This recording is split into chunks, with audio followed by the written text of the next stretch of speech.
Halo semua, kembali lagi di kelas matematika. Nah, pada hari ini kita akan belajar materi selanjutnya, yaitu merasionalkan bentuk akar or rationalizing the denominator. So without further ado, let us start our lesson today. Nah, sebelum kita masuk ke merasionalkan bentuk akar, kita perlu tahu dulu apa itu bilangan irasional. Nah, jadi bilangan irasional itu adalah kebalikan dari bilangan rasional. Kita sudah mengenal di kelas 7. Nah, jadi bilangan irasional ini punya dua syarat. Yang pertama adalah bilangan tidak dapat ditulis sebagai rasio dari dua bilangan bulat. Dan juga bilangan irasional ini adalah bilangan yang hasilnya itu desimal, dan desimalnya tuh terus-menerus gitu, tidak ada pengulangan. Jadi bilangan akar ini masuk ke bilangan irasional karena saat dia diubah jadi bentuk desimal, maka bentuk desimalnya tuh akan berlangsung terus-menerus gitu ya, tidak dapat dibagi dan juga tidak ada pengulangan desimalnya. Nah, misalnya kita punya bentuk akar gitu ya. Jadi ada bentuk pecahan di mana penyebutnya adalah bentuk akar atau adalah bilangan akar. Seperti contoh ini, 2 per akar 5. Nah, akar 5 ini adalah bilangan irasional.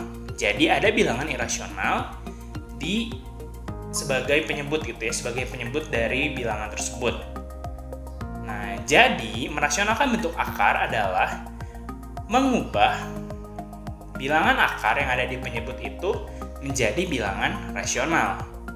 Gitu. Jadi penyebutnya harus dalam bilangan rasional. Jadi saat kita merasionalkan bentuk akar, maka kita mengubah penyebutnya. Penyebutnya kita ubah supaya dia bentuknya jadi bilangan rasional. Gitu. Nah, berikutnya kita lanjut. Yang pertama, merasionalkan bentuk akar di mana akarnya itu adalah bentuk akarnya itu satu suku. Contohnya 6 per akar 3. Nah, bagaimana penyelesaiannya? Jadi, yang pertama adalah pembilang dan penyebut itu dikalikan dengan bilangan akar yang sama. Jadi, dari mana kita tahu bilangan akarnya? Yaitu kita lihat dalam soal. Jadi, di penyebutnya ada bilangan akar kan, akar 3. Nah, kita kalikan dengan akar 3 per akar 3. Gitu ya. Jadi, akar 3 per akar 3 itu dapat dari mana sih? Itu dapatnya dari 1. Kan 6 per akar 3 kali 1, gitu ya, sama aja. Nah, 1 ini bisa kita ubah jadi akar 3 per akar 3. Gitu, itu supaya nanti di penyebutnya bentuk akarnya bisa hilang. Jadi, tinggal kita kalikan. 6 kali akar 3, 6 akar 3 per akar 3 kali akar 3. Akar 3 kali akar 3 itu berarti isinya 3. Gitu. Jadi, kita dapat 6 akar 3 per 3. Nah, di sini penyebutnya sudah menjadi bilangan rasional karena dia bukan lagi bentuk akar. Gitu ya. Nah, 6 sama 3 ini bisa kita bagi. 6 bagi 3 itu jadi 2. Jadi isinya 2 akar 3. Kita masuk ke contoh berikutnya. Misalnya kita punya akar 5 per 6. Akar dalam kurung 5 per 6 ini bisa kita masukkan akarnya jadi akar 5 per akar 6. Nah, ingat kita tinggal kalikan. Kalikan bilangan akar yang ada di penyebut. Jadinya akar 6 per akar 6. Nah, sudah seperti ini, langsung aja kita kalikan. Akar 5 kali akar 6 itu akar 30. Sedangkan akar 6 kali akar 6 itu adalah 6. Jadi didapat 1/6 akar 30. Nah, yang berikutnya adalah merasionalkan bentuk akar dengan bentuk akarnya itu adalah 2 suku. Contohnya seperti ini. 3 per 3 plus akar 2. Nah, bagaimana cara kita mengubah si penyebutnya? Nah, yang pertama adalah kita harus tahu dulu konjugat dari penyebutnya. Nah, apa itu konjugat? Jadi, konjugat itu adalah kebalikan gitu, angka kebalikan. Jadi, konjugat dari 3 plus akar 2 itu adalah 3 min akar 2. Jadi, tandanya kebalikannya. Yang awalnya positif, konjugatnya tuh negatifnya. Gitu. Nah, kenapa sih harus dikalikan oleh konjugatnya? Gitu ya. Karena kita tahu semua ada satu bentuk yang sudah kita pelajari sebelumnya ya, yaitu x kuadrat kurang y kuadrat. X kuadrat kurang Y kuadrat ini adalah X plus Y kali X min Y. Jadi saat X, Y-nya sama, terus yang satu positif, yang satu negatif, dia bentuknya akan menjadi X kuadrat min Y kuadrat. Itu makanya itu dikalikan konjugatnya. Jadi kita punya 3 per 3 plus akar 2 dikalikan konjugatnya 3 min akar 2 per 3 min akar 2. Jadi tandanya harusnya kebalikan ya.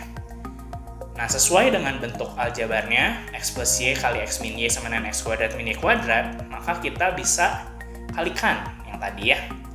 Jadinya 3 kali 3 min akar 2, itu pakai dalam kurung, per, nah 3 plus akar 2 kali 3 min akar 2 ini bentuknya jadi X kuadrat min Y kuadrat. Jadinya 3 kuadrat kurang akar 2 dikuadratin. Nah, untuk yang bawahnya 3 kuadrat itu 9, akar 2 kuadrat itu 2. 9 kurang 2, 7. Jadi 3 kali dalam kurung 3 minus akar 2 per 7. Jadi isinya 3 per 7 kali 3 min akar 2. Seperti itu. Nah, kita masuk ke soal berikutnya, yaitu 4 per akar 6 kurang akar 8. Nah, pertama kita harus kalikan dulu dengan konjugatnya ya, konjugat di pembilang dan penyebut. Jadi 4 per akar 6 min akar 8, berarti konjugatnya akar 6 plus akar 8. Jadinya kali akar 6 plus akar 8 per akar 6 plus akar 8. Nah, ini sama, 4 kali dalam kurung akar 6 plus akar 8 bagi, nah jadinya kan bentuknya X kuadrat min Y kuadrat tuh. X kuadratnya akar 6 kuadrat jadinya 6, Y kuadratnya akar 8 kuadrat jadinya 8. 6 kurang 8 itu negatif 2. Nah, jadi kita punya 4 kali dalam kurung akar 6 tambah akar 8 bagi negatif 2. 4 sama negatif 2-nya bisa dibagi ya, 4 bagi negatif 2, itu hasilnya negatif 2. Jadi kita punya negatif 2 kali dalam kurung akar 6 tambah akar 8. Nah, nanti kalau misalnya di pilihan jawabannya ternyata bentuknya nggak ada yang bentuk kayak gitu ya, itu kalian bisa kalikan langsung pakai capit kepiting ya. Jadinya min 2 kali akar 6, terus nanti min 2-nya kali plus akar 8 gitu. Jadi min 2 akar 6 minus 2 akar 8, seperti itu. Dan akar 8-nya juga bisa kalian sederhanakan nantinya.